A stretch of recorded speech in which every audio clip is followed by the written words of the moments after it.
Hey guys.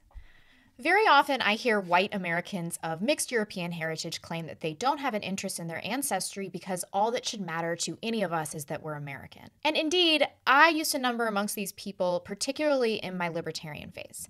When you have a blind adherence to free market ideals, you never have to address identity issues on a broader scale.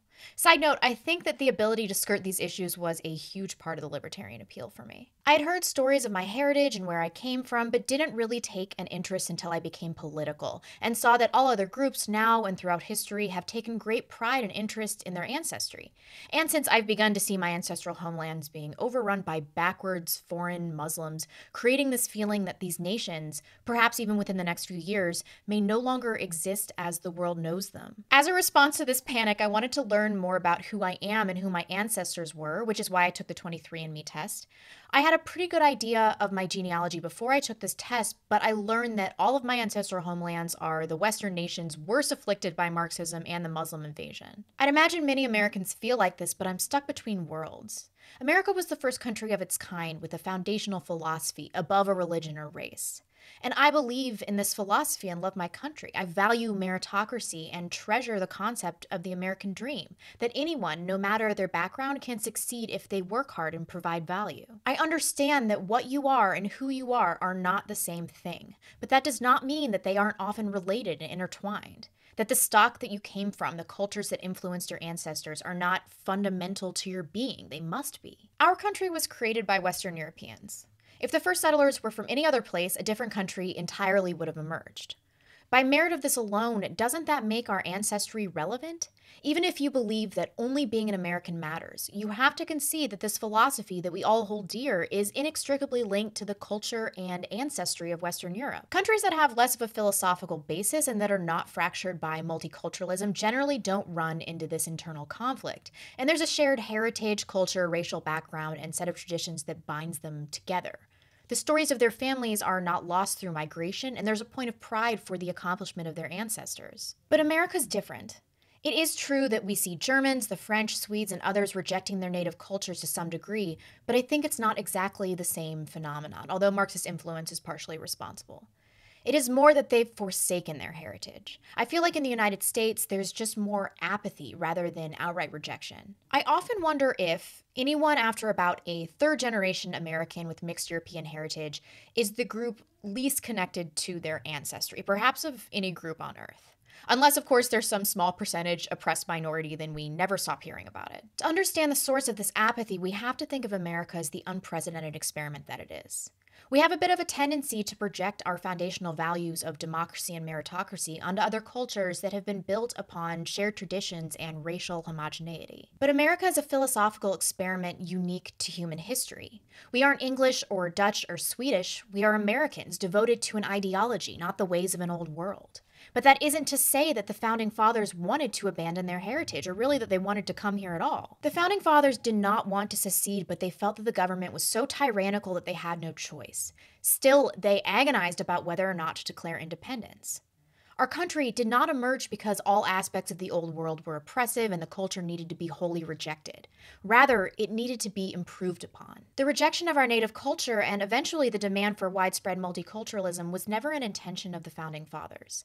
I discussed this a bit in a recent video that I made on immigration, which I've linked below, but until 1965, there was a very strong sense of what America was because immigration was controlled and was dominantly from Western, Northern, and to a lesser degree, Southern and Eastern Europe. The Immigration Act of 1924 limited the number of immigrants allowed entry into the United States through a national origins quota. The quota provided immigration visas to only 2% of the total number of people of each nationality in the U.S. as of the 1890 National Census. So 1927 to 1965 was a time where American identity was being solidified and was nearly immune to changes caused by the influx of foreign cultures that is an inevitable consequence of immigration. During this period and in reaction to the war, a genuine identity based on Christian values, family, and traditionalism emerged, and as a result, people were very patriotic. It was easy to believe in America even above your heritage when it was America. It offered possibilities and a future.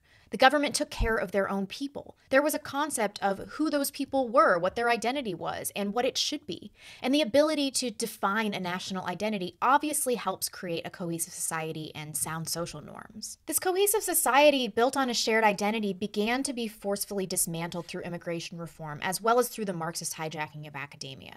So people began to lose their sense of cultural identity and ultimately their national pride. When your tax dollars go to taking care of foreigners and you can't get a job because of the effect of immigration on the labor market, why would you have an allegiance to your country? Similarly, why would you have loyalty to a country that has no cultural or ethnic identity? An extreme manifestation of this mentality are groups like Antifa, a bunch of disenfranchised, meek young men of average intelligence that would have been fine in the 50s because their cultural identity and hopeful future would harness and redirect their restlessness and angst. Of course, this uptick in apathy about heritage and devotion to a collectivist philosophy is multifactorial, but I think another large source for American disconnectedness is simply because this country is so big. There are enclaves that still have the historic charm of the people that founded them, but most of these places don't have a huge allure for us because we are not particularly connected to our ancestry. I believe that there's an instinctive need to search for your identity, to find out where you and your people came from, and to find a place that you feel comfortable enough to call home.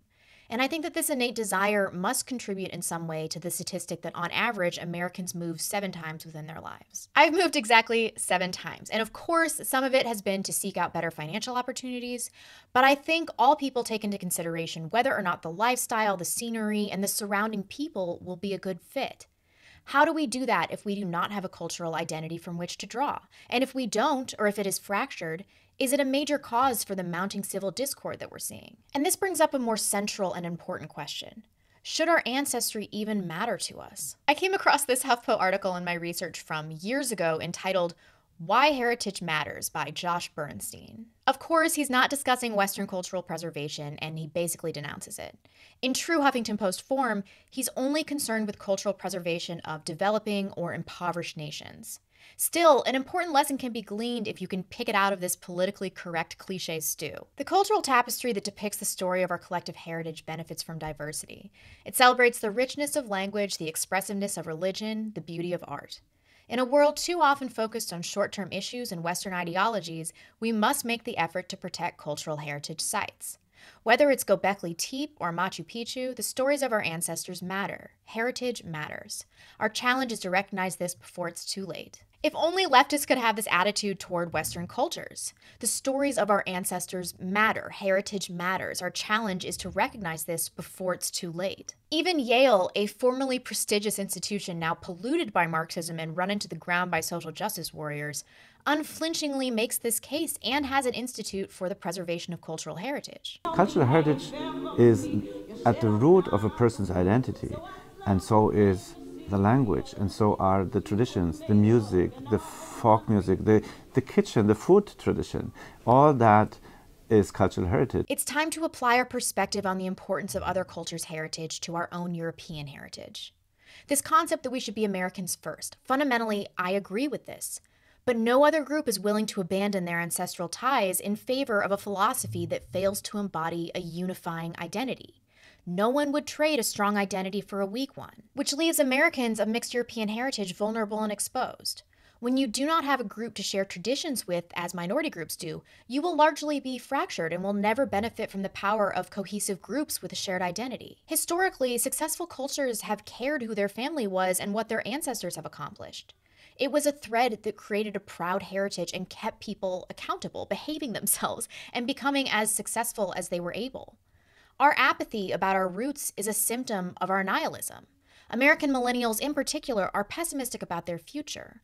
What great tradition are we trying to perpetuate? As a solution to this, I think I should invoke all of our deepest sense of nihilism. Into the crevasse. We are shamed about our ancestry all the time, told that we have no culture.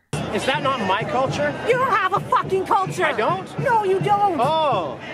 We're fucking white. We don't have a goddamn fucking culture, Are you? piece of You're... shit. I hear so much anti-white rhetoric on a daily basis that I've become all but immune to it. To this I will say, if we're going to be blamed for every problem on Earth, told that we're inherently racist, and chastised for crimes that we never committed, we deserve to share in the glory of our ancestors too. The world would be a dark and bleak place without Western civilization. Slavery would still be rampant, democracy would be scarce, and I can almost guarantee that women would not be enjoying the same rights that they do today. Civilization and most of the comforts that we know and the basic human rights that we are afforded would cease to exist. Temperament and ingenuity create culture. That, to some degree, is hereditary. So I'm proud to be descended of Western European people. And if you're a mixed European American like I am, you should be too. No other cultures are expected to abandon their heritage like we are. And I think we can see by the fracturing of this country that without a strong national identity that trumps our heritage, the divide will continue to deepen on ethnic lines. What about the great tapestry of life stories that wove the foundation for us? The strife and struggle of people from the old worlds that occurred, that had to occur for any of us to exist. And for what? So we could piss it all away with our nihilism? So that we could give up and let everything that our ancestors worked their entire lives to build be destroyed by people that have no stake in our culture, but to the extent to which they can exploit it. I can't let this happen because I still believe in the foundational values of America and more broadly of Western civilization. It is our duty to strengthen our identity through a deeper understanding of our heritage, especially in this period where being American just isn't enough for so many people. Let me know what you think in the comment section. Is my theory correct and Americans are uniquely disconnected from their heritage? What do you think is the difference between this and European rejection of their roots? Are you a proud American who values that above all else, even so much so that you have no interest in your ancestry? I'd love to know what you guys think. Thanks, and I'll see you on Friday. Bye.